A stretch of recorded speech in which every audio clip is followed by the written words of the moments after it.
కొత్త టీంతో పార్టీకి కొత్త ఎనర్జీ రావాలి, కొత్త దిశ రావాలి.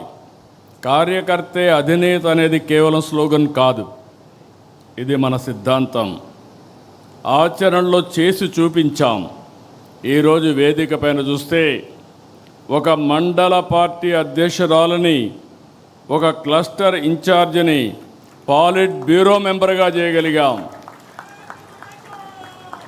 ఈరోజు మా రామ్మోహన్ నాయుడు గారు కేంద్ర మంత్రి కార్యకర్త స్థానంలో కూర్చుంటే ఆ కార్యకర్త పాలిట్ బ్యూరో స్థానంలో కూర్చున్నారు. అది తెలుగుదేశం పార్టీ విశిష్టత.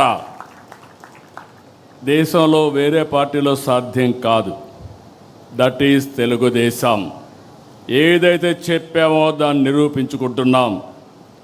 పార్టీ ఆవిర్భావం నాడు ఎంత ఫ్రెష్ లుక్ ఉందో, అది 40 ఏళ్ళు వచ్చినా అదే ఫ్రెష్ లుక్ ఇప్పుడు కూడా కనిపిస్తుంది. దేశంలో తెలుగుదేశం పార్టీ ముందు పుట్టిన పార్టీలు ఉన్నాయి, తర్వాత పుట్టిన పార్టీలు ఉన్నాయి. అయితే ఇంత పటిష్టమైన నిర్మాణం, బలమైన క్యాడర్ కలిగిన ఏకైక పార్టీ తెలుగుదేశం పార్టీ, వేరే పార్టీ లేదు.